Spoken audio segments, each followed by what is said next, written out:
on a fini la logistique, tu cliques sur le machin, tu ouvres le bazar et ça démarre. Donc l'idée des Ludovias, c'est qu'on alterne des moments un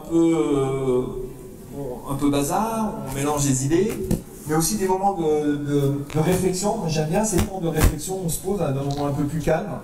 Donc c'est un moment comme ça, on va se mettre un peu à réfléchir et puis tu vas nous donner des idées. Si on n'est pas d'accord, il faut lui dire, hein, et ça lui fera plaisir si on n'est pas d'accord avec lui. Ou si on veut aller plus loin, il faut lui dire, tu es là les 3 jours? Oui. Donc cette nuit, vous allez réfléchir, et si demain matin, au déjeuner, vous voulez lui poser des questions, ça te fera plaisir d'y répondre. Voilà, c'est un peu l'esprit du débat. Allez, je laisse faire. Très bien, mais écoute, merci beaucoup, et puis merci, j'en profite tout de suite aux organisateurs. Donc, ravi de mon cas de ça, ravi d'être là. J'espère rester dans le ton. Ça va être difficile quand même de rester dans leur ton exactement. Donc, ravi d'être là, de parler devant vous. Je viens effectivement de l'autre côté, d'Outre-Quiévrain. Et je vous parle sur le sujet qu'on va trouver qui mélange un petit peu des idées, l'idée de l'intelligence artificielle dans l'éducation, et puis l'idée aussi de l'éducation ouverte. Je vais raconter des choses, je vais essayer de me baser sur les travaux qu'on est en train de mener, mais je vais aussi finir avec pas mal de questions, donc c'est vrai que je suis là encore 2 jours derrière et je serais ravi, non pas de répondre à vos questions, mais aussi quelque part que vous répondiez aux miennes. Hein.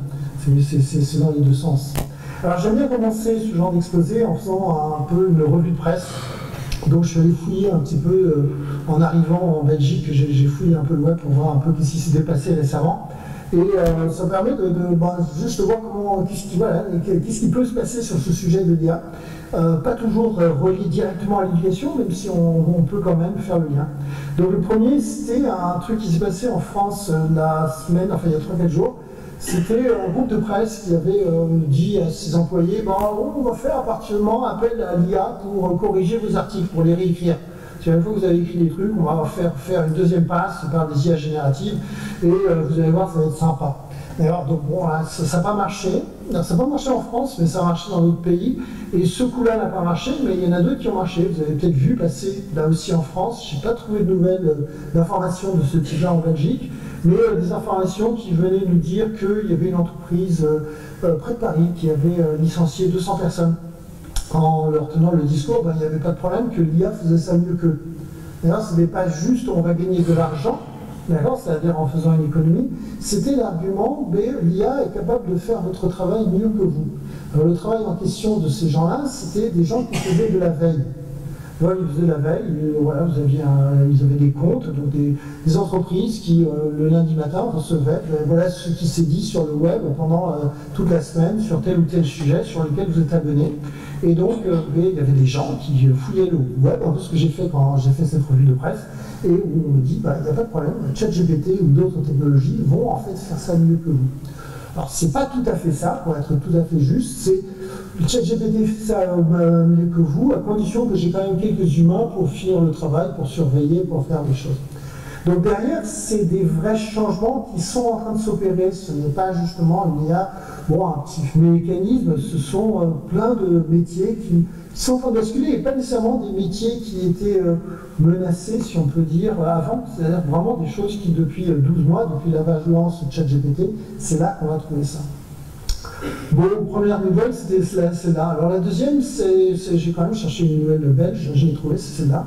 C'était la RTBF qui a décidé de bloquer l'accès de ses contenus aux robots aspirateurs de données pour des IA, que ce soit pour Bard ou que ce soit pour OpenAI. Donc c'est un début de réponse à une question qui suscite bien des commentaires depuis un moment, qui est celle de se dire, mais en fait, ces grandes entreprises ne demandent pas l'autorisation avant d'utiliser les données qui ont été mises à disposition par des créateurs ou mises à disposition par toutes sortes de personnes. Et là, en fait, la solution qui semble être en train d'arriver, parce que ces grandes entreprises ont envie de garder quand même effectivement leur système en fonctionnement, c'est de laisser à ceux qui détiennent des données, et bien sûr une télévision publique va avoir beaucoup de données, mais la possibilité de opt-out, de dire, très bien, mais à partir de demain, vous n'utilisez plus nos données. Donc ça a déjà été fait le cas avec d'autres télévisions dans d'autres pays. Les Belges ne sont pas totalement originaux là-dessus, mais ça va dans ce sens de se dire, mais en fait, jusqu'à preuve du contraire, je prends tout, sauf que vous avez le droit de dire, vous ne prenez pas mes données pour pouvoir apprendre. Or cela, on est quand même en train de respecter aussi des règlements, et probablement des règlements qui vont arriver. Donc ça, c'était ma deuxième information du jour. Puis la troisième, je n'ai pas pu l'éviter, parce que quand même, je suis en Belgique et que j'aime bien l'humour belge, mais cette information me semblait importante. Voilà. Donc si je vous le partage pas ça, alors, en fait, de derrière, c'est pas très intéressant, c'est effectivement une personne qui dit non, les Français sont tout à fait capables de faire de l'ingénierie de l'IA aussi bien que les Américains, mais c'est devenu une information sur les Français sont les meilleurs. Voilà. Mais, alors je reviendrai sur un autre élément de revue de presse un petit peu plus tard. Alors si je vous parle aujourd'hui, je vous parle, j'ai quand même à présenter non pas qui je suis, mais qui on est. Donc on est à Nantes, donc à Nantes Université, on est un groupe qui avons une chaire UNESCO. Donc l'UNESCO, comme ça, donne des chaires de temps en temps. Il y a aussi des endroits, si j'ai bien compris, ici à Spa, on est à un endroit, un patrimoine de l'humanité. Alors je ne dis pas que je suis un patrimoine de l'humanité, mais enfin, la chaire UNESCO, c'est l'UNESCO qui appuie un certain nombre d'opérations. Et donc on travaille sur deux choses, on travaille sur les ressources éducatives libres, donc sur l'éducation ouverte, c'est de ça qu'il s'agit d'une part, et puis sur l'intelligence artificielle d'autre part. Alors si on ne travaille pas avec vos cellules sur le numérique éducatif, on travaille par contre du côté français avec la DNE régulièrement, ou avec Canopé qu'on a vu tout à l'heure. Alors, voilà, mon plan il est en 5 parties. Je vais parler d'IA d'éducation, je vais essayer de voir où est-ce qu'on en est, de quoi est-ce qu'on parle, pourquoi est-ce que c'est un sujet qui monte, est-ce que c'est juste un petit sujet ou est-ce que c'est important, l'irruption des IA génératives, dont il a été question un petit peu tout à l'heure, et puis des questions vraiment nouvelles, donc des questions qui sont en train d'arriver sur la table, la question des compétences. On a vu là aussi dans la question là, qui était, vous étiez heureux de dire chouette, on a un référentiel des compétences, donc on peut bien travailler dessus et on va prendre du temps à arriver dessus, sauf que là l'IA est en train de bousculer aussi ça, en train de dire il y a peut-être d'autres compétences qui commencent à arriver sur la table et qui deviennent nécessaires parce qu'on est dans un temps supplémentaire, pas simplement le temps du numérique, mais le temps de l'IA. Donc je vous montrerai des réflexions qui sont en cours sur la question des compétences, avec une des options qui est l'option ouverte, que je vais essayer de défendre quand même. Et puis on finira alors là sur un petit peu en pratique comment on fait. D'ailleurs en pratique, c'est quoi les questions, les questions sur lesquelles les ministères sont en train de se pencher en ce moment. Donc l'IA, je vais accélérer le temps, faire en un slide toute l'intelligence artificielle, pour expliquer que, effectivement, quand on dit que l'intelligence artificielle existe depuis 70 ans, c'est tout à fait vrai. C'est peut-être même 1900, pour moi je le fais de naître, c'est ça, en 1950, avec un article célèbre d'Alan Turing. Et puis ensuite, dans un premier temps, en fait, c'est une intelligence artificielle qui est basée sur les connaissances. C'est-à-dire, on a des connaissances, et puis on va coder à la main, avec des programmes du genre si alors sinon, mais comment utiliser ces connaissances. Donc c'est aussi ce qu'on a appelé pendant très longtemps les systèmes experts. Alors typiquement, si vous prenez le cas du jeu d'échecs, les experts informaticiens s'essayaient avec des champions du monde d'échecs ou avec des grands maîtres, et puis ils leur montraient une position, ils disaient toi dans cette position tu jouerais quoi? Et puis on analysait ça, et puis on essayait de dégager des règles. C'était les systèmes experts. Puis à un moment donné, ça a basculé donc, vers les années 90, un peu vers ce qu'on appelait le machine learning, c'est-à-dire la machine qui se mettait à apprendre. Alors c'était déjà dans l'objectif de l'IA en 1950, Alan Turing va en 1950 dire en fait l'intelligence d'une machine, ça ne va pas se faire en construisant une intelligence d'un adulte, ça va se faire en construisant l'intelligence d'un enfant. Alors, un enfant, son intelligence, c'est qu'il sait apprendre, c'est que quelque part, ensuite, à partir de l'apprentissage et de son interaction avec l'environnement, l'enfant va effectivement acquérir de l'intelligence. Mais le rêve finalement de se dire je vais mettre une machine déjà qui dès le début aurait l'intelligence, donc la capacité de raisonner, de résoudre des problèmes complexes d'un adulte, c'était pas ça le défi qu'il y avait à ce moment-là. Et donc ça a commencé à marcher dès les années 90 avec ce qu'on appelle l'IA basée sur des données, et ça a continué avec, on a vu aussi les réseaux de neurones déjà à cette époque-là, Et petit à petit, et il y a eu un tournant vers 2012, c'est le tournant de ce qu'on a appelé le deep learning. Et il y a encore 1 an et demi, 2 ans, je disais, la révolution, c'est le deep learning. On n'avait pas vu qu'il y avait une autre révolution qui arrivait derrière. Mais la révolution de 2012 du deep learning, c'est la révolution, c'est le moment où on a compris que ça allait marcher, ces trucs-là. C'est-à-dire que jusque-là, il était question d'hiver de l'IA, de système, on écoutait poliment les gens qui faisaient de l'IA, mais il n'y avait pas vraiment cette impression que ça allait pouvoir transformer les choses. Et avec le deep learning, ça a changé. C'est-à-dire que quelque part, le passage à l'échelle a été phénoménal, et on s'est retrouvé dès 2015 avec des trucs comme les voitures autonomes, qui sont arrivées très vite, c'est-à-dire avec la machine qui était capable de faire des choses qu'on ne pensait pas qu'elle serait capable de faire, et puis la machine qui est même capable de faire des choses entre guillemets, mieux que l'humain. Enfin, mieux pour une machine, ça veut dire qu'il commet moins d'erreurs qu'eux. Et donc, c'est ce qui s'est passé à ce moment-là. Le deep learning a obtenu des résultats spectaculaires. On a vu des domaines de l'image, des domaines du texte tomber les uns après les autres. Et c'était comme ça jusqu'à, il y a 1 an à peu près, jour pour jour, je crois que c'était la fin du mois d'octobre de 2022, où jusqu'à là, on trouvait déjà que c'était assez spectaculaire. Ça l'était déjà assez pour que on se dise, il faut commencer à réfléchir à former les élèves, à former les enseignants. Mais il y a la bascule des IA génératives. ChatGPT sort en octobre 2022, et là ça bouscule tout sur l'IA. En fait, quelque part, ça devient le phénomène que c'est aujourd'hui, avec à la fois des succès considérables, des capitaux qui sont mis en jeu, qui sont absolument énormes, et puis en même temps des enjeux, alors là pour vous, pour nous dans la salle, enfin pour les enseignants, des enjeux qui au début ont été juste des enjeux de l'évaluation, et aujourd'hui ce sont des enjeux qu'on voit arriver de tous les côtés. Alors, petite parenthèse donnée pour voir ce qui s'est passé sur mon transparent précédent, c'est on est passé de la prééminence de l'algorithme vers la prééminence des données. C'est-à-dire que quelque part, longtemps, la star de l'informatique, c'était l'algorithme.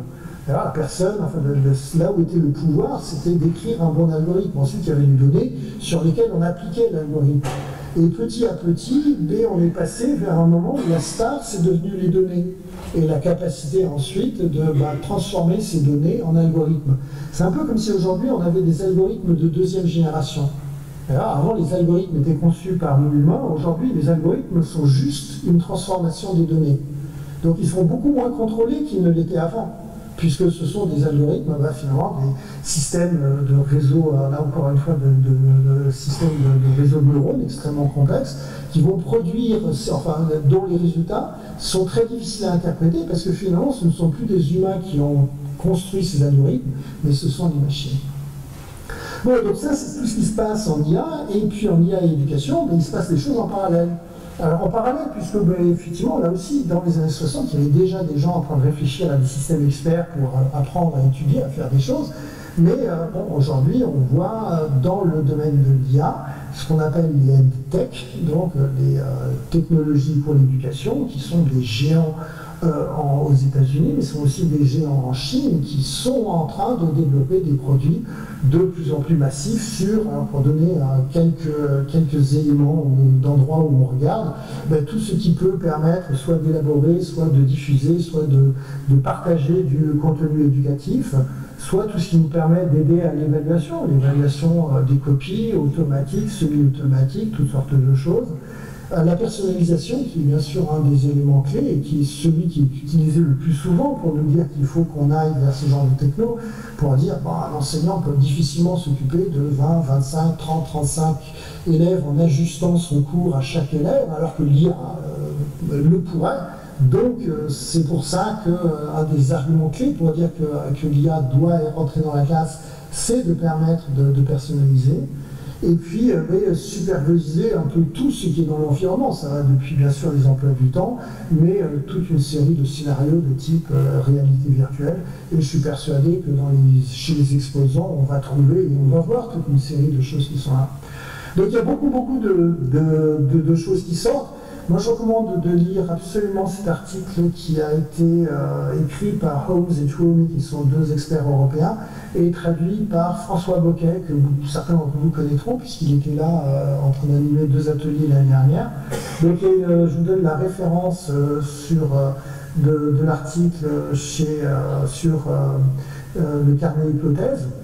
Et j'en profite pendant que je fais la pub pour le carnet hypothèse, que certains d'entre vous, j'imagine, connaissent, un joli rapport qui est aussi sorti l'année dernière, pas du tout, en 2023, en avril 2023, sur l'intelligence artificielle et l'éducation, donc un peu dans la même veine, en train d'essayer d'explorer les différents outils qui sont là. J'aurais dû aussi probablement, pendant que je fais de la pub, effectivement parler des remarquables infographies de Canopé, dont on a vu un exemplaire tout à l'heure. Ok, donc ça c'est pour dire que l'IA et l'éducation, c'est arrivé, et puis avec bien sûr des IA génératives qui arrivent derrière, mais qui sont déjà en train de frapper à la porte pour dire on veut notre part du gâteau, et bien en fait ce sont des objets qui sont là, qui sont autour de nous, et on verra qu'en analysant, ces objets-là, ils nous interpellent en tant qu'éducateurs.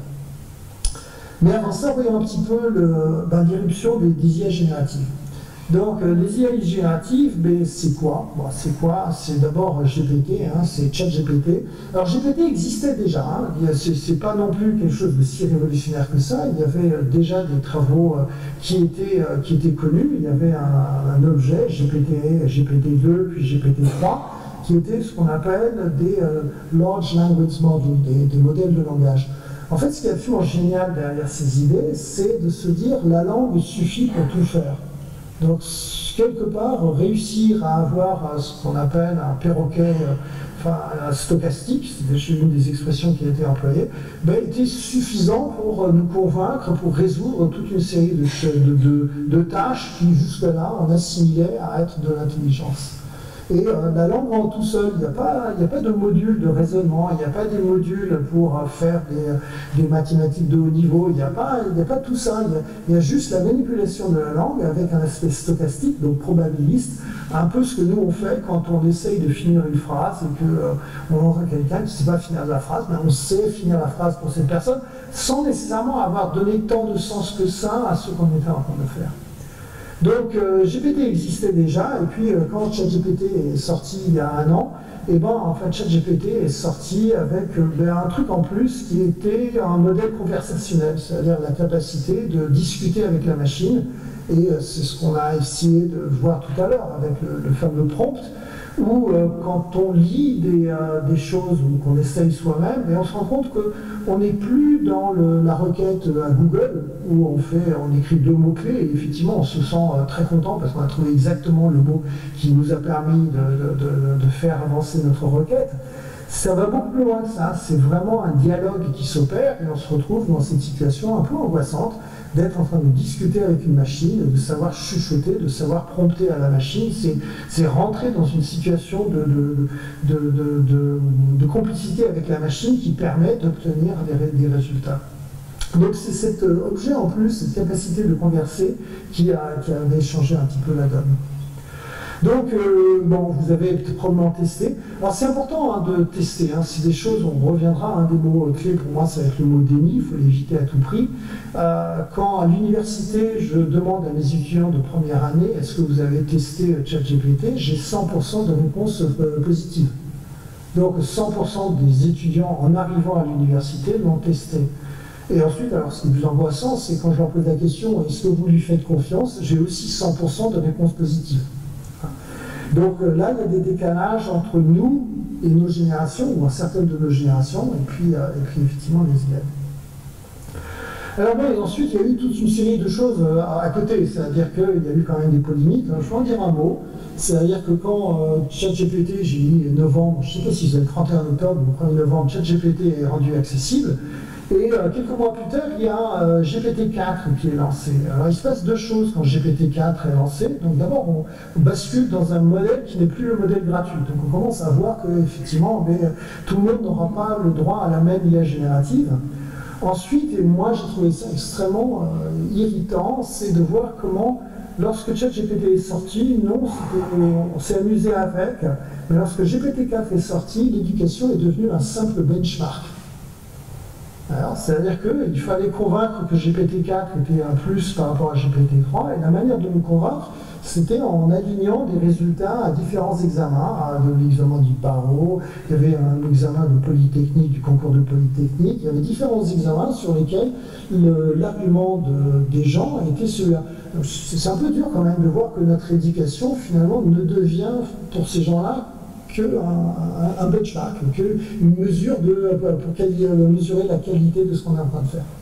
Donc il y avait beaucoup de sujets d'énervement, et donc il y a eu une première pétition qui est sortie le 28 mars, je crois, d'un institut qui s'appelait le Future of Life Institute, et demandant un moratoire de 6 mois. Alors pour la petite histoire, je rentrais je sais pas, je venais faire une conférence en ligne où je venais de me contredire complètement avec ce que je disais 15 jours avant. D'accord, mais pas sur des aspects techno sur lesquels on peut se tromper, mais sur des aspects moraux, sur des aspects éthiques. Je me rendais compte que les trucs que je disais 15 jours avant étaient complètement dépassés par l'ouragan GPT-4 qui était arrivé là. Je me suis dit, Colin, tu as le droit de changer d'avis sur des aspects techniques, parce que bon, effectivement, la techno elle évolue. Est-ce que tu as vraiment le droit de changer d'avis sans te préoccuper plus de ça lorsque tu changes d'avis sur des questions éthiques? Et donc, quand est arrivée cette pétition, j'ai immédiatement signé, j'ai dû être le premier français à signer, donc c'était pas un exploit, c'était juste parce que ça tombait bien, la pétition à ce moment-là. Et donc, je me suis retrouvé en train de faire 2-3 télévisions, radio, je sais pas quoi. C'était assez amusant. Bon, ça n'a pas duré. Et bien sûr, le moratoire, on l'a pas eu. Mais derrière, ce qui était important, c'était quand même un premier cri d'alarme des scientifiques. Il y a eu une deuxième cri d'alarme qui est arrivé quelques mois après, où là aussi on trouvait à la fois les scientifiques et puis en fait les grands patrons des grandes entreprises américaines qui étaient, ou enfin internationales, qui étaient en train de dire attends, il se passe quand même quelque chose, je sais qu'il y a des sujets qui sont sur la table qui sont importants, le climat et autre chose, mais enfin bon, il faut prendre ça au sérieux, et voilà, et puis on avait un truc qui s'est probablement jamais passé avant, on avait ces géants américains qui disaient nous voulons être régulés. D'ailleurs, trouvez-nous des règles, faites-nous des règles, on veut être régulés. Alors ça, j'ai dit que j'avais une deuxième news. Alors je ne l'ai pas inclus dans mes news parce que j'ai eu juste le temps de voir ça. Si vous regardez la date, c'est published 1er novembre 2023. Donc il y avait une grosse réunion à côté de Londres, dans ce qu'on appelle Bletchley Park, qui était l'endroit où les crypto-analystes anglais avaient travaillé pendant la Deuxième Guerre mondiale pour casser les codes allemands. Donc c'est un endroit qui est un petit peu mythique pour les Anglais.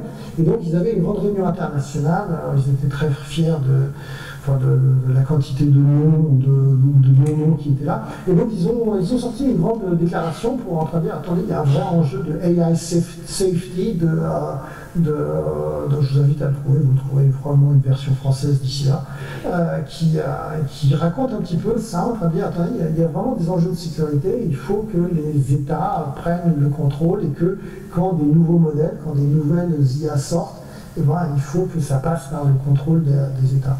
Bon, pour l'instant, c'est des vœux pieux, il n'y a pas de règles, il y a des règles qui commencent à se faire au niveau européen, au niveau américain. Les Chinois ont déjà bizarrement fait des règles depuis un moment, c'est un sujet sur lequel bizarrement, ils ont encore plus peur que nous. Donc les gens essayent de réguler. Et bon voilà, donc de dire c'est quand même des sujets qui nous inquiètent. Alors il y a au niveau de l'éducation, il y a un autre acteur qui est rentré en jeu et c'est l'UNESCO. Et l'UNESCO a lui issu un guide là en septembre sur l'IA générative dans l'éducation et la recherche. Donc, alors pas encore traduit en français, sauf la version pirate que François Boquet peut vous donner si vous lui demandez.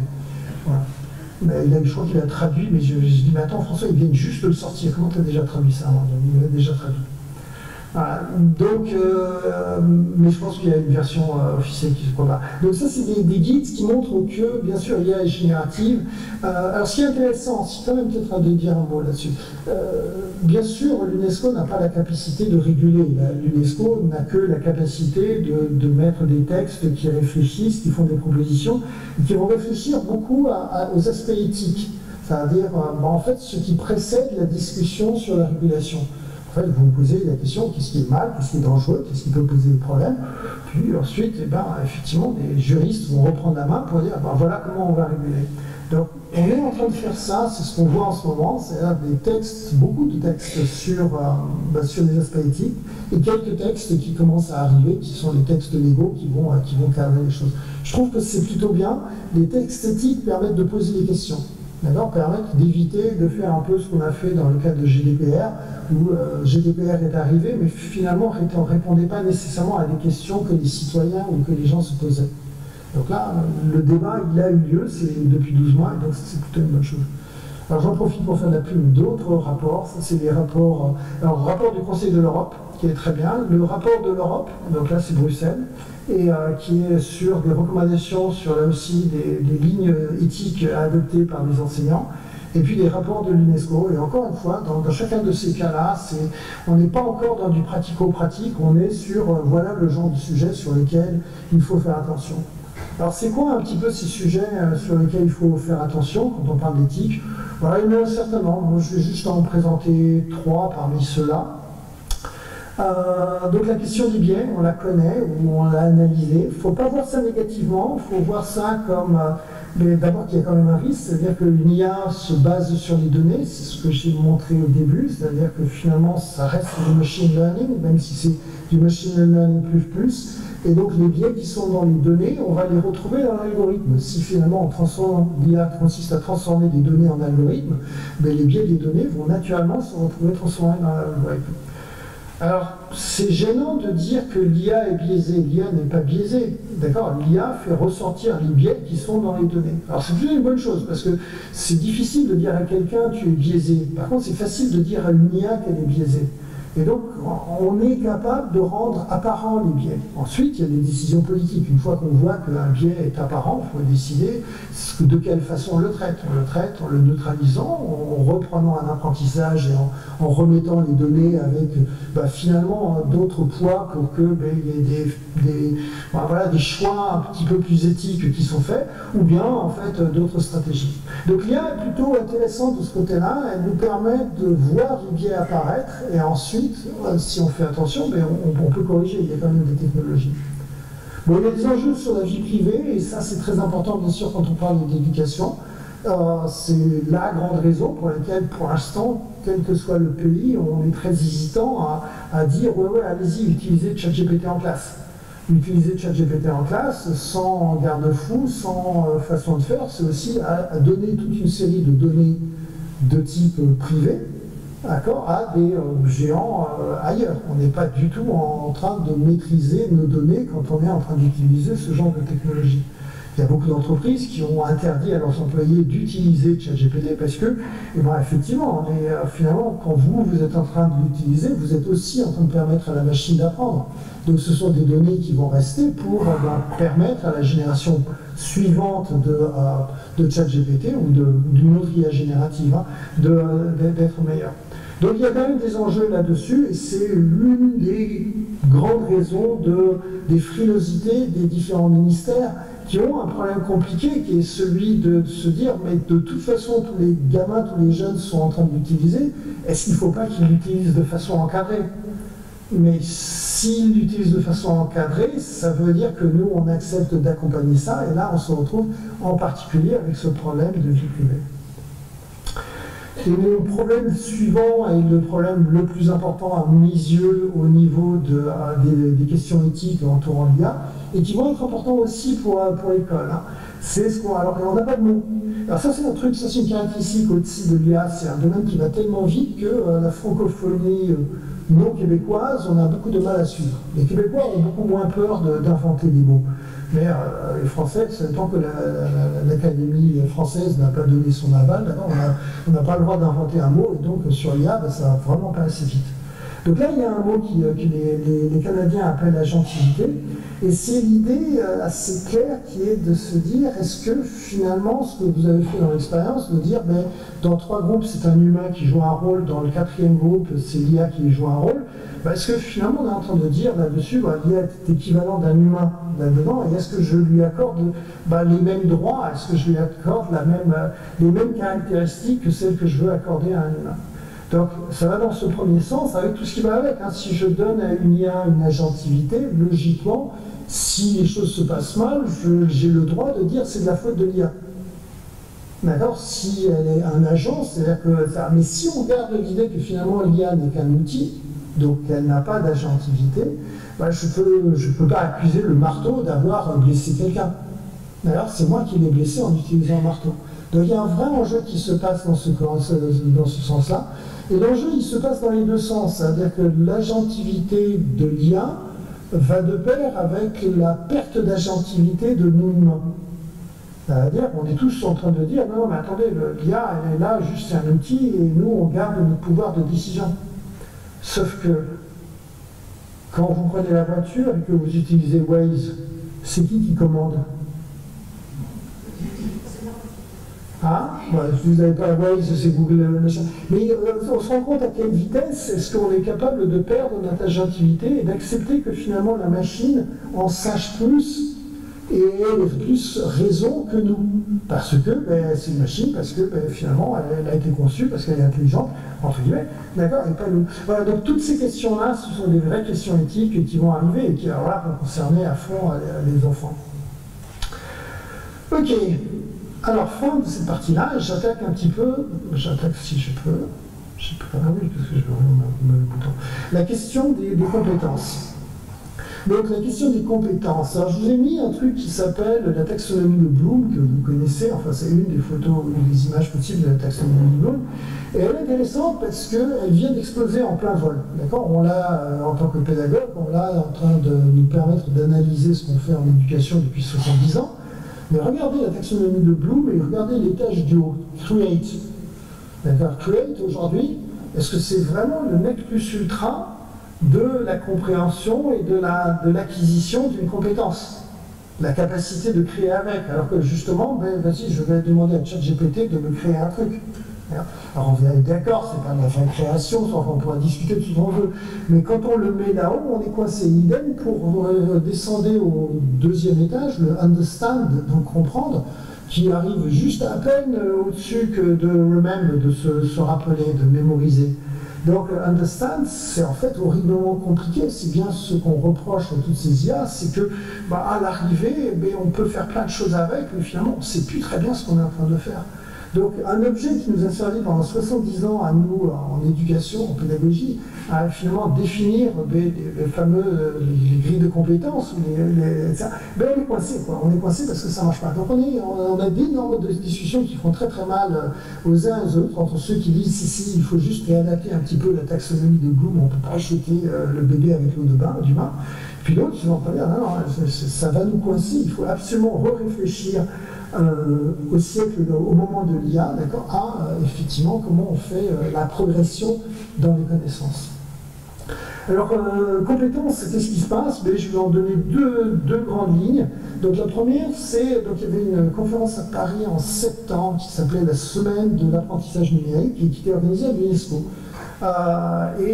Où des questions étaient posées, des questions violentes. C'est dès l'ouverture, la directrice générale adjointe a dit est-ce qu'il faut encore apprendre une langue étrangère? Elle a dit on n'a pas le choix, il faut se poser ces questions-là. D'ailleurs, l'IA est tellement en train de nous compliquer, et puis on peut en reparler. Alors là, c'est vraiment un sujet, surtout s'il y a des profs de langue, on peut en reparler, d'accord, mais c'est des sujets qui sont en train d'arriver. Et donc, dans cette conférence, en fait, il y avait, donc l'UNESCO travaille sur les futurs de l'éducation, donc il y avait beaucoup de groupes de travail là-dessus, et il y avait des groupes de travail qu'ils ont mis en place pour essayer de se demander quelles sont les compétences des enseignants, virgule, quelles sont les compétences des élèves à acquérir, quelles sont les compétences, quel est le framework of competencies pour les élèves et pour les enseignants.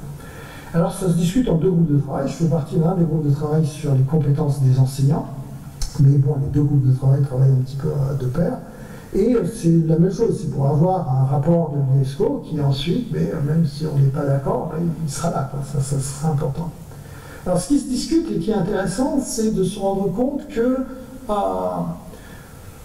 il y a eu une bagarre très forte et elle continue à exister, une tension en train de se dire est-ce que l'IA c'est juste de la technologie, un petit peu de science et ça doit finalement suivre un peu le même parcours que l'informatique, c'est-à-dire une matière qui est enseignée par des spécialistes de type techno-scientifique qui seraient en train de faire ça. Et c'est une des idées qui est défendue quand on a, par exemple, des profs de technologie à qui on pourrait confier ça, et puis quand on veut que l'industrie de demain puisse bénéficier d'ingénieurs en IA. Ou est-ce que inversement, c'est de se dire, non, non, en fait, les enjeux, ils sont comme l'enjeu dont je parlais tout à l'heure sur j'ai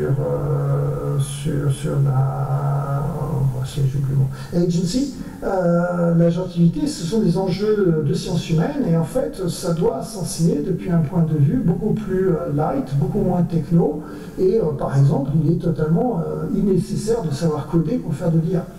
Et qu'aujourd'hui, d'ailleurs, l'IA est utilisée pour coder. C'est-à-dire que vous pouvez utiliser ChatGPT pour vous aider à coder. Je ne fais pas partie des gens qui pensent qu'on peut demander à ChatGPT d'utiliser un code et de faire quelque chose de sérieux avec. On peut le faire si on sait coder soi-même. Un peu comme dans l'autre cas. C'est-à-dire un humain qui utilise ChatGPT parce qu'il sait ce qu'il est en train de faire, c'est absolument génial.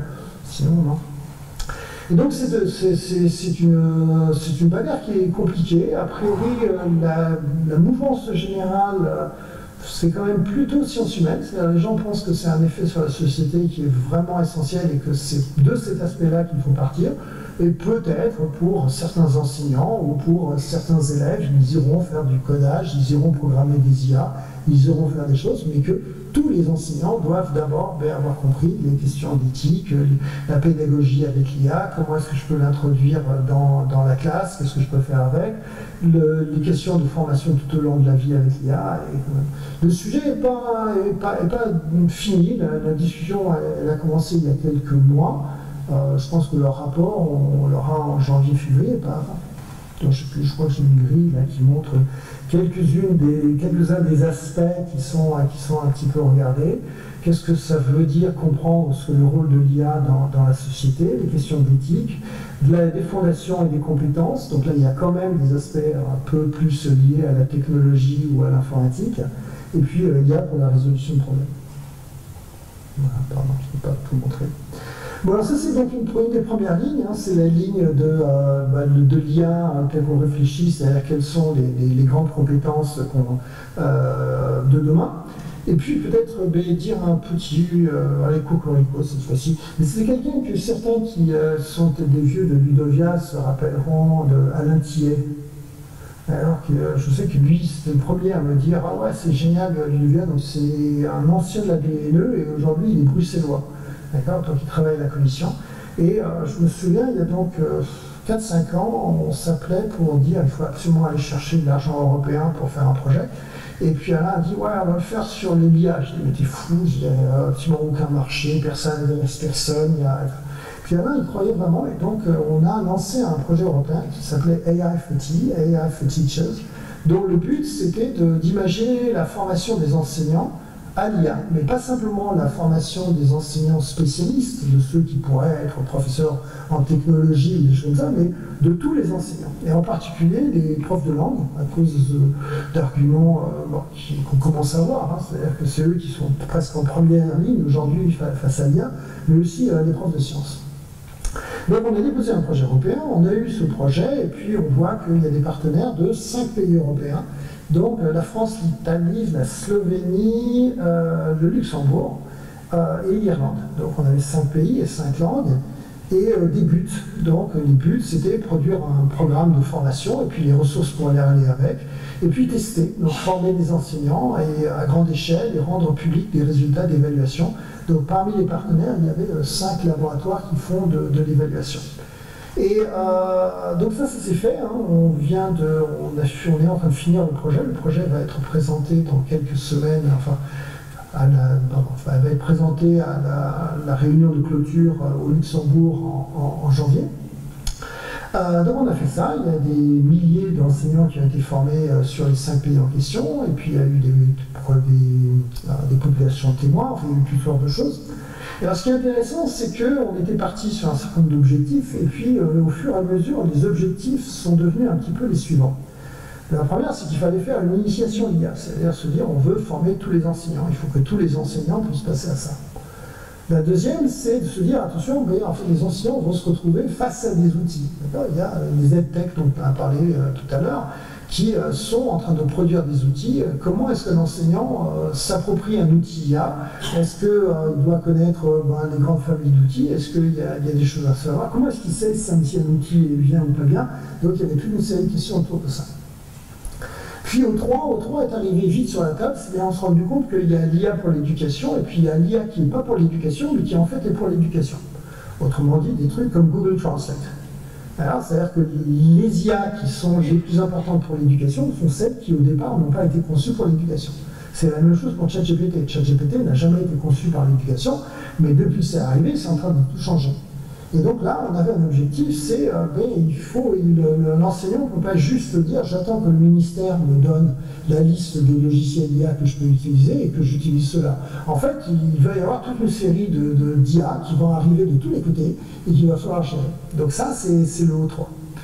Le O4, c'est celui que, à mon regret, on n'a pas réussi à gérer, et c'est celui qui va se poser maintenant. C'est-à-dire, est-ce que ça change la manière d'apprendre avec l'IA? C'est un peu la question de la pédagogie avec l'IA. C'est la question de l'enseignant qui va se retrouver, qui se retrouve déjà avec un élève qui va utiliser ChatGPT pour reformuler ce que l'enseignant a dit ou pour trouver une autre explication que celle de l'enseignant. Et finalement, une IA qui va être une espèce de rival de l'enseignant, qu'il va falloir gérer. Mais c'est aussi les questions posées par l'ADG de l'UNESCO, c'est-à-dire de se dire, est-ce qu'il faut apprendre les langues? C'est pas évident, là. Pourquoi est-ce qu'on apprendrait une langue vivante aujourd'hui, en 2023, quand vous avez 12 ans? Quand vous avez 12 ans et que vous avez des exercices à faire et que si c'est pas bien préparé, si c'est pas bien réfléchi, vous vous rendez compte que vous demandez à DeepL ou à Google Translate de faire l'exercice et ça marche à tous les coups. Et puis on interroge les bons élèves, et les bons élèves disent j'essaye de faire mes devoirs, mais après je me rends compte que si je fais avec Google Translate, c'est mieux que ce que je fais moi. Donc il y a toute une série de situations qui sont des situations qui rendent très difficile, il va falloir réfléchir, y compris sur des questions de motivation. Donc on n'est pas allé assez loin sur ce O4, mais ça va être important. Et bien sûr, tous les aspects éthiques et centrés sur l'humain dont je parlais tout à l'heure.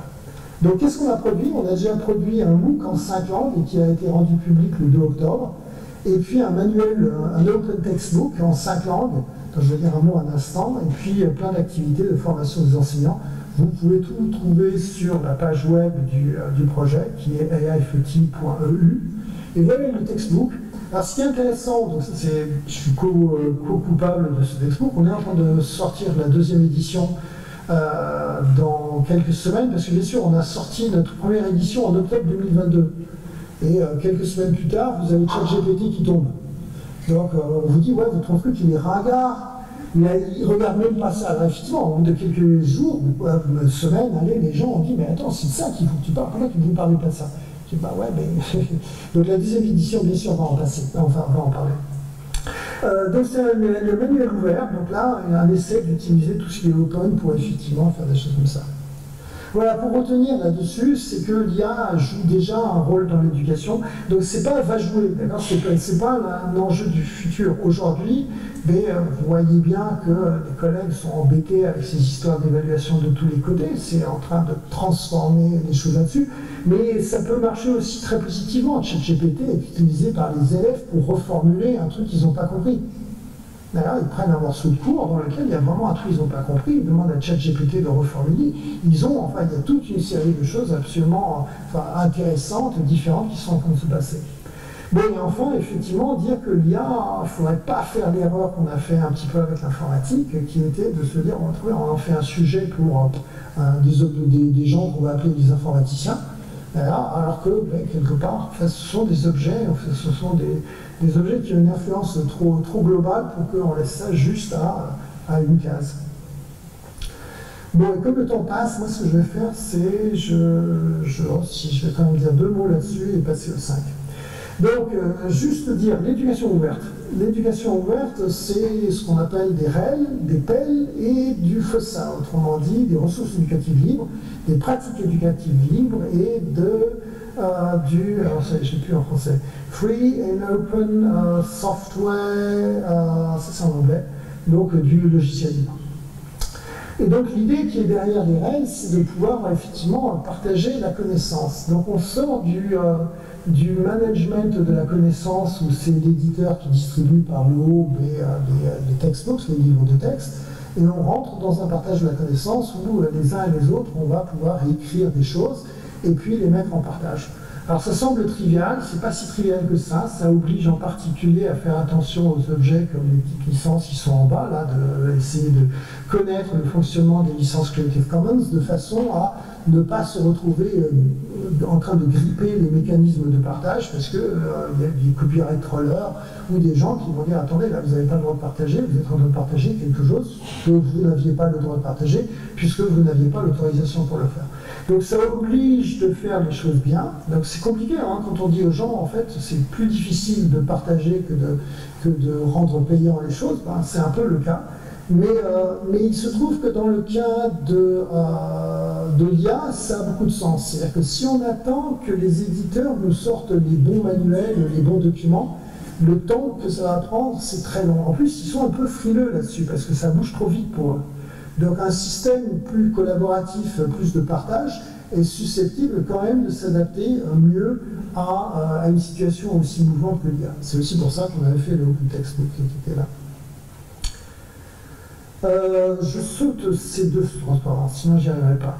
Et donc de dire que donc, de l'IA pour l'éducation ouverte, d'accord, donc on peut avoir de l'éducation ouverte pour de l'IA, c'est ce que je viens de dire il y a un instant, mais on peut aussi avoir de l'IA pour l'éducation ouverte, donc dans l'autre sens. Donc le modèle habituel, c'est effectivement, je passe par des éditeurs pour diffuser la connaissance et pour atteindre les gens. Le deuxième modèle, c'est le modèle où il y a des enseignants ou des gens qui vont faire un travail de transformer les connaissances et de les mettre en partage. C'est le modèle des ressources éducatives libres. Mais on va se dessiner, avec l'arrivée de l'IA, un troisième modèle qui est de se retrouver avec un intermédiaire entre les connaissances et puis les enseignants qui seront les IA génératives elles-mêmes. C'est-à-dire, j'ai besoin de faire cours demain, je peux demander, c'est déjà un peu le cas, à ChatGPT de me faire mon cours de demain. Donc il n'y aura plus ni besoin de mettre une manuel, ni même le besoin de la curation humaine qui est celle de l'enseignant au niveau intermédiaire. Et ça pose beaucoup de questions, ça, quand même, à ce côté où on se dit, bon, finalement, des IA génératives, pas nécessairement ChatGPT, ça peut être des IA, y compris vertueuses, qui auraient été préparées par nos ministères, par nos laboratoires de recherche, pourront demain nous donner à la demande, en tant qu'enseignants, les morceaux, les séquences, les objets dont on aura besoin. Elles peuvent déjà le faire, mais aujourd'hui, si vous avez déjà testé, vous récupérez une séquence made in ChatGPT et vous n'allez pas faire cours avec, vous allez devoir travailler quand même pas mal pour pouvoir la rendre un petit peu opérationnelle. Mais comme ça s'améliore de jour en jour, on peut se retrouver dans un système comme ça qui interpelle, qui pose des questions. Allez, je prends encore 5 minutes sur la dernière partie. Donc on pratique. Alors, on pratique plus une boule de cristal, ça veut dire que, je ne sais pas. Les questions qu'on se pose, c'est un peu les suivantes. Donc les montées en compétences des enseignants. Alors pourquoi est-ce qu'il faut faire monter en compétences les enseignants? La première raison, c'est ça, c'est que si vous avez une IA qui est utilisée par les élèves, on ne peut pas avoir des enseignants qui ne sont pas au courant. Alors, ne serait-ce que sur la question de l'évaluation des connaissances, vous voyez que j'ai presque évité cette question-là tellement. Pour moi, ce n'est pas la question fondamentale, mais c'est une question qui arrive défensivement très vite. Et puis la deuxième, c'est qu'on voit des exposés de collègues, et là je pense que nos collègues de Canopé pourraient vraiment nous donner des super exemples, où pour la première fois, je vois des enseignants qui me disent « j'ai trouvé un outil avec lequel je peux faire mieux ». Bon, ça c'était déjà le cas avant, il y avait toujours des trucs pour faire mieux, mais en prenant moins de temps. Donc l'IA est un gain de temps pour l'enseignant, c'est-à-dire qu'il est gagnant quelque part en l'utilisant pour pouvoir préparer ses séquences, ses tableaux, toutes sortes de choses.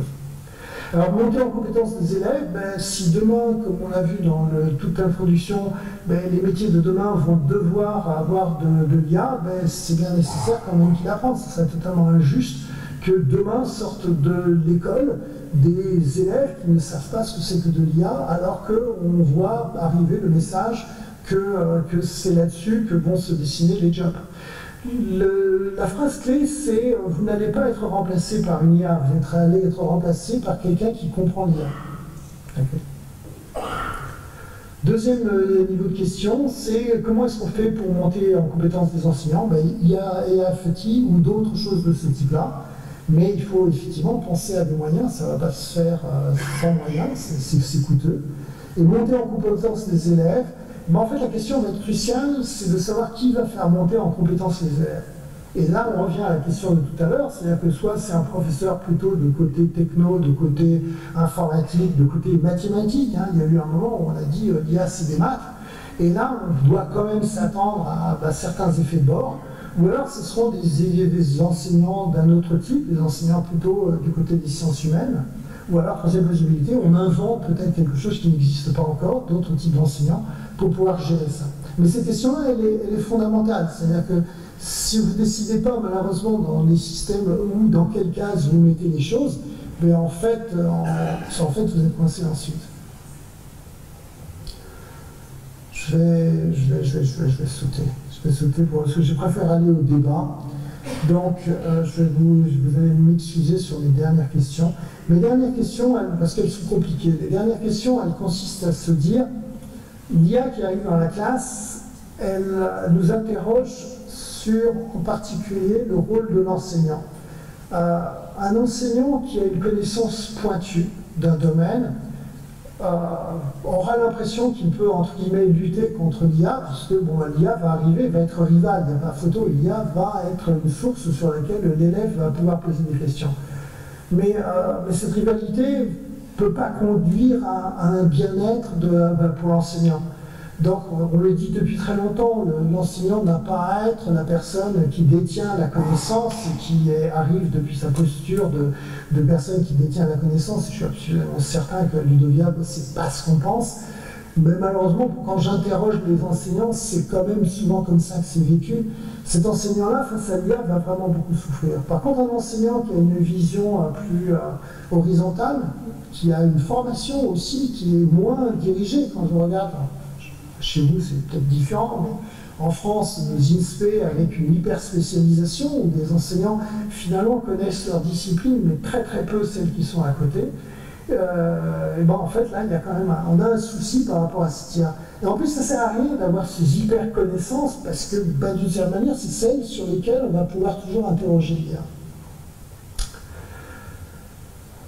J'utilisais le terme exosquelette et je vais finir là-dessus.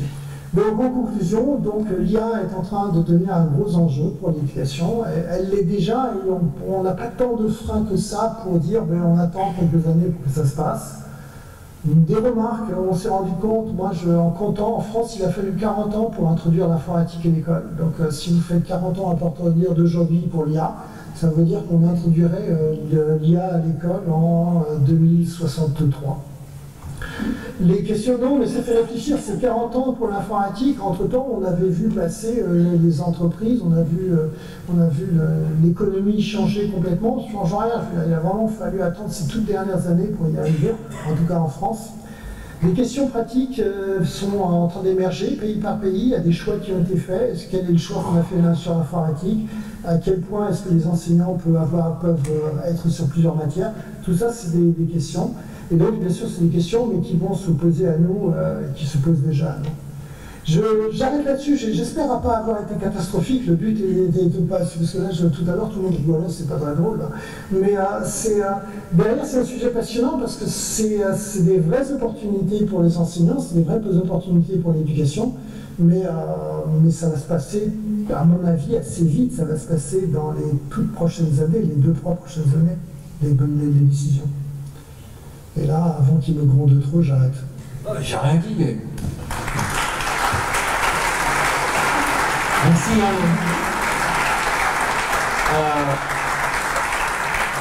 Pendant que tu parlais de François, j'étais en contact avec lui. Donc, il a cité plusieurs fois François Bocquet.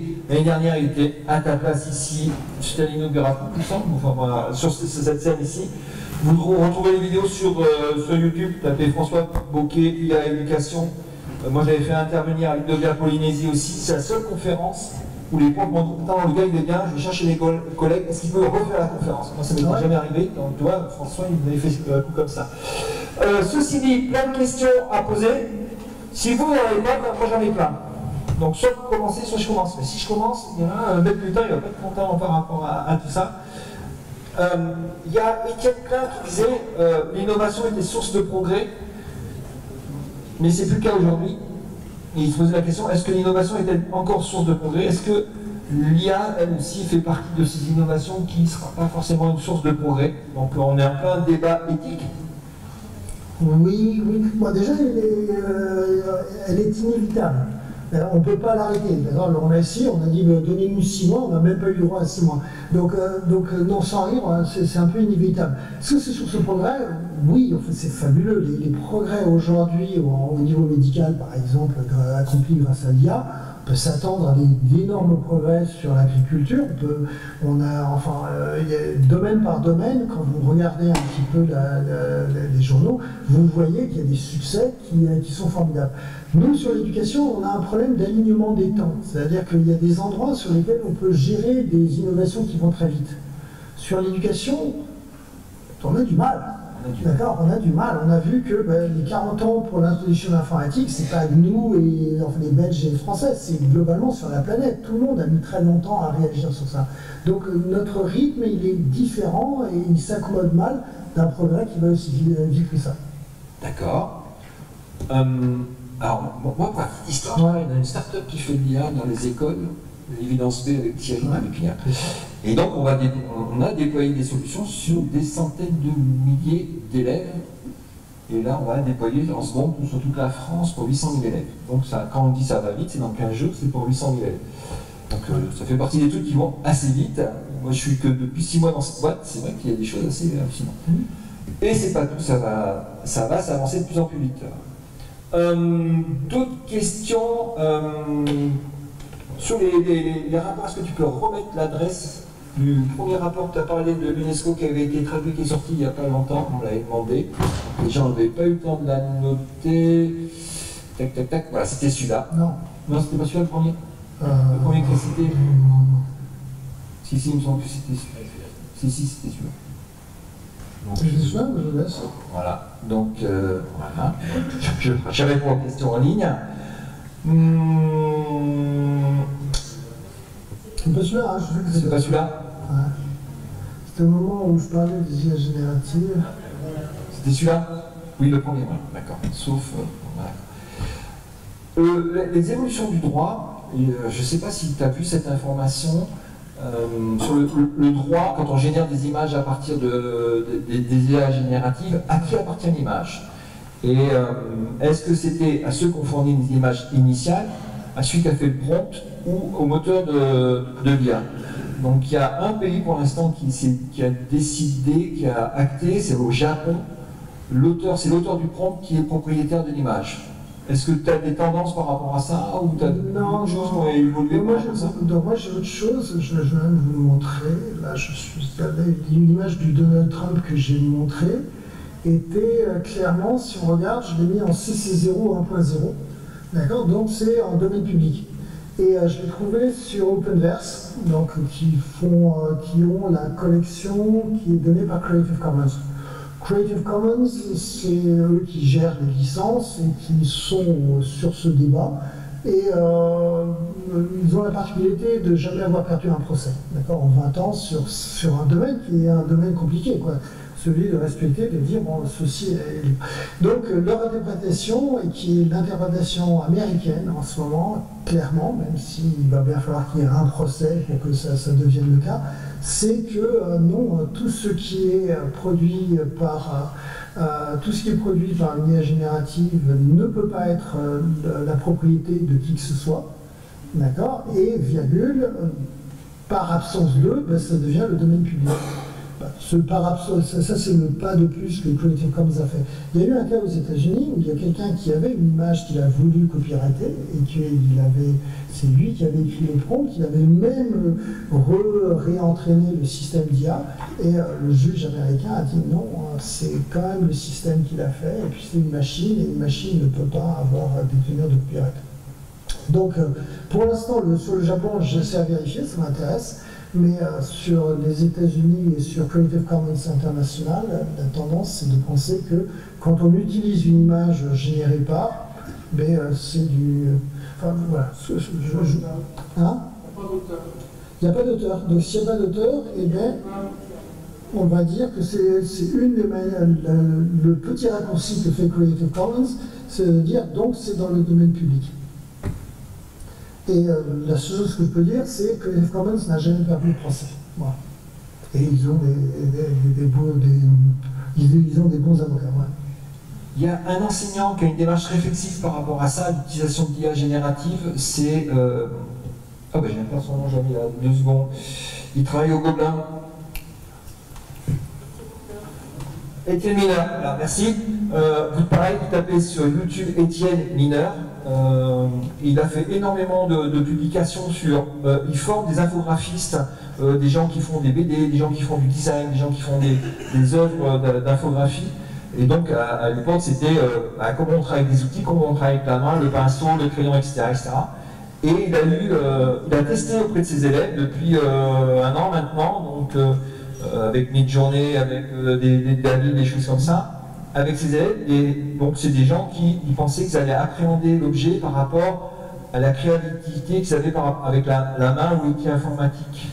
Et il montre dans ses travaux comment très rapidement ces outils sont imposés, enfin, ont été appréhendés par les élèves, récupérés par les élèves. Ils arrivent à créer beaucoup plus rapidement des univers, des mondes autour des BD, autour des histoires, des choses comme ça. Et c'est super intéressant d'un point de vue enseignant de voir cette démarche-là, puisqu'elle est expliquée, elle est sur YouTube, Étienne Mineur. Oui, mais une question. Attends, il va donner le micro. Merci pour la présentation. Est-ce que vous pouvez revenir, s'il vous plaît, sur la... Est-ce que vous pouvez revenir, s'il vous plaît, sur la diapositive de la taxonomie de Bloom, parce que je pense que c'est une réponse aux enseignants qui pourraient être inquiets, voilà, sur sur le fait que l'IA s'est mise un petit peu dans l'éducation, et vous avez commencé un petit peu à introduire sur les différentes échelles de la taxonomie. Donc il y a évidemment un frein pour la machine, et c'est là où on se rend compte que l'enseignant, le rôle de l'enseignant, bon, il peut être reconfiguré, mais en tout cas, il sera toujours nécessaire. Alors, oui, moi, ma difficulté, elle était de se dire, en fait, si je regarde comme objet d'étude, les compétences en IA elles-mêmes. Donc, je regarde les compétences en IA elles-mêmes, et je regarde la taxonomie de Bloom, me dire, bon, apprendre, ok, bon, je vais apprendre, entre guillemets, quelques petites choses, remember, ça va. Mais déjà, je suis coincé sur comprendre, c'est-à-dire faire comprendre des choses en IA, c'est très très difficile. D'ailleurs, c'est la plupart d'entre nous, je prends un nouveau logiciel d'IA et je n'arrive absolument pas à savoir ce qui est dedans. Alors, même vivant des danses B, même avec la pédagogie pour expliquer un petit peu, voilà, les algorithmes qu'on utilise, mais quelque part, on a du mal à rentrer dedans et à comprendre la logique des algorithmes, la logique de ce qui est en train de se passer. Donc en fait, on a une tendance à sauter cet étage de la compréhension, on se met à appliquer, donc à faire, à travailler avec, et finalement, ça nous va très bien. Puis voir qu'on va même pouvoir rapidement, dans certaines IA, typiquement ChatGPT ou des IA génératives, on se met à créer. Donc c'est ça que je disais, ce que je suis en train de dire, c'est que il commence à y avoir des objets là, sur lesquels, quand on parle compétences, eh ben, on regarde cette manière de réfléchir et ça ne rentre pas. Mais ça ne veut pas dire, je ne suis pas en train de dire qu'on n'a pas besoin de l'enseignant quelque part, bien sûr, c'est de faux. Ouais. Ah, il y a encore une question, c'est la dernière, parce qu'après on va encore... Bertrand, tu peux lancer le micro là-bas? Ah non, mais attends, il y a Franck, il y a l'équipe, quelle organisation? Merci beaucoup pour la présentation. Moi, je suis prof de maths, en fait. Bon, finalement, il n'y a pas que la question de calcul en mathématiques, mais c'est aussi enseigner le raisonnement. Et là où on voit que l'IA maintenant arrive à pouvoir donner des solutions, si on prompte assez bien la question, ce que je me pose, c'est jusqu'où, en termes éducatifs, jusqu'où on peut aller pour outsourcer le raisonnement. Dire, ok, le raisonnement, c'est pas toi qui vas le faire, c'est la machine. Jusqu'à quel point on enseigne et où on pose la limite à un moment, en disant, ok, ça c'est procédural, la machine elle le fait bien, mais à un moment, il faut aussi qu'on puisse assembler l'ensemble de ces données pour en faire un raisonnement. Voilà, ça c'est une question, et alors le corollaire à celle-là, c'est, du coup, est-ce qu'il n'est pas plus intéressant dans le futur là, aussi de développer les soft skills, l'intelligence émotionnelle, ou mettre plus de place de ces compétences-là dans l'enseignement qu'elle ne l'est aujourd'hui, sachant que pour les parties, voilà, nouveau très procédural, l'IA le fera très bien. Avant que tu répondes, j'ai un complément d'information sur l'émotion. Il y a Pierre-Yves Oudélière de l'INRIA qui a fait une conférence terrain innovant il y a 15 jours, 3 semaines sur la curiosité. Comment on suscite l'IA peut générer la curiosité chez les élèves pour déclencher de l'apprentissage. Et donc il y a des travaux de recherche sur l'émotion, sur la curiosité, l'attention, et c'est Pierre-Yves Oudélière, INRIA, c'est l'équipe. Je l'ai plus. C'est INRIA Bordeaux. Oh, putain. Ah, Flower. Flower, c'est vrai, merci. L'équipe Flower, Pierre-Yves Oudélière, susciter l'émotion par la curiosité. Je ferme ma parenthèse. Ouais, non, sur la deuxième question, déjà, la deuxième, oui, ça faisait un moment que les gens travaillaient sur les fameuses compétences du 21e siècle, et il devient vraiment urgent de les revisiter, parce qu'il va bien falloir aligner ces choses-là. Anecdotiquement, on se rend compte qu'on arrive à rendre ces IA empathiques, ce qui fait assez peur aussi, d'accord? Donc en fait, c'est pas non plus nécessairement en train de se dire je cherche des créneaux sur lesquels la machine n'ira pas, c'est que je cherche des créneaux, en fait je dois assurer d'abord la communication entre êtres humains, d'accord? C'est-à-dire que quelque part ce côté, j'ai un job où je fais mon job de mon côté, si là je sais faire que des choses procédurales, j'ai plus aucune chance. Mais si je le fais en contexte et dans un contexte d'équipe avec des humains autour de moi et que je sais gérer tout ce qui est humain là-dedans, ben j'ai quand même de meilleures chances de faire des choses. Sur la première, oui, il y a un vrai problème. Il y a un vrai problème, et sur les maths, il y a un problème, c'est le transparent que vous avez évité et qui est là. Ouais, je sais pas pourquoi, donc je ne l'ai pas perdu. Bon, c'est un transparent qui disait, on verra, tu comprendras plus tard. D'accord? C'est-à-dire que ma dispute que j'ai avec les mathématiciens aujourd'hui, c'est d'enseigner beaucoup trop les mathématiques, mais ça va valoir pour d'autres disciplines comme l'informatique et peut-être l'IA, en mode tu comprendras plus tard. Oui, moi j'ai plus ça, et je peux montrer ça. Donc, c'est ça. Donc, quelque part, ce mode d'enseignement qui, malheureusement, a prévalu trop longtemps, à cause de l'IA, eh ben, en fait, c'est vraiment un problème. Parce que l'élève peut avoir une réponse. Si l'enseignant ne veut pas me donner ma réponse, mais moi, je vais interroger ChatGPT et j'aurai ma réponse. Et sur des choses comme... Il y a trop d'enseignements sur lesquels on nous dit, mais tu ne peux pas comprendre, quand tu comprendras plus tard. L'anglais, effectivement, on va faire des verbes irréguliers, mais tu comprendras plus tard que c'est important. C'est embêtant, d'accord? Et l'IA va vraiment donner des moyens aux élèves et aux familles d'avoir des raccourcis, qui ne sont pas des bons raccourcis, mais des raccourcis pour avoir des réponses. Donc il va falloir qu'on réfléchisse, c'est peut-être un peu ça la réponse que j'aimerais, sur des enseignements, de dire si on va faire des procédures, mais je vais t'expliquer pourquoi. D'accord, bien sûr que il y a un peu des parents, bien sûr que l'IA peut le faire, mais je vais t'expliquer pour toi. Et il va falloir trouver des raisons, et il va falloir inventer des bonnes raisons pour lesquelles, mais effectivement, on fait tout ça.